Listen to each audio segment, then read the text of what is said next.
د جبهه مقاومت ډلې مشر احمد مسعود یو شرط ټاکلی دی. احمد مسعود وایي که طالبانو مې شرطونو ته غاړه کېږدي نو جګړه به په افغانستان کې په مکمله ډول ختمه شي.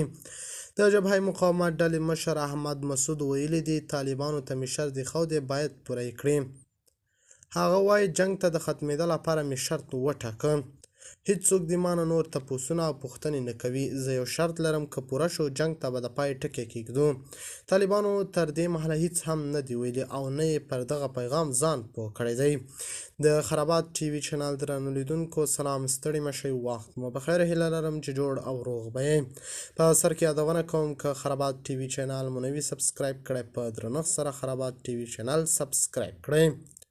د جبهه مقاومت ډلې مشر احمد مسعود د اسټرالیا په وینا کې د طالبانو د مخالفو شخصیتونو د دوهمې غونډې ترڅنګ له ځینې لویدیځو رسنیو سره په خبرو کې مدعا شو چې د افغانستان زیاتره خلک طالبان غواړي او اوسنی حالات ښه روان دی. د افغانستان د شمالي جبهې مشر احمد مسعود په اسټرالیا کې د وینا د غونډې ترڅنګ په یو لړ څرګندونو کې ویل د ځینو شرایطو په اساس حاضر دی د طالبانو په ضد مقاومت پرېږدي. فارس خبري سایټ راپور ورکړ د افغانستان د جبهه مقاومت مشر احمد مسعود په وینا کې په یو لړ څرګندونو کې وویل که طالبان د ملګرو ملتونو او د بې پلوه هیوادونو په څارنې سره د انتخاباتو له ترسره کېدا سره پخلا شي نو دی حاضر دی له مقاومت لاس واخلي.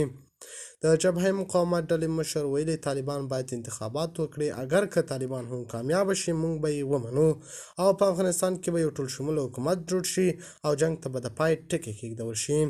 د خرابات ټي وي چینل درنو لیدونکو دا و زموږ ته د مهال چمتو کړی خبر د الله په امان تر بیا ښې چارې.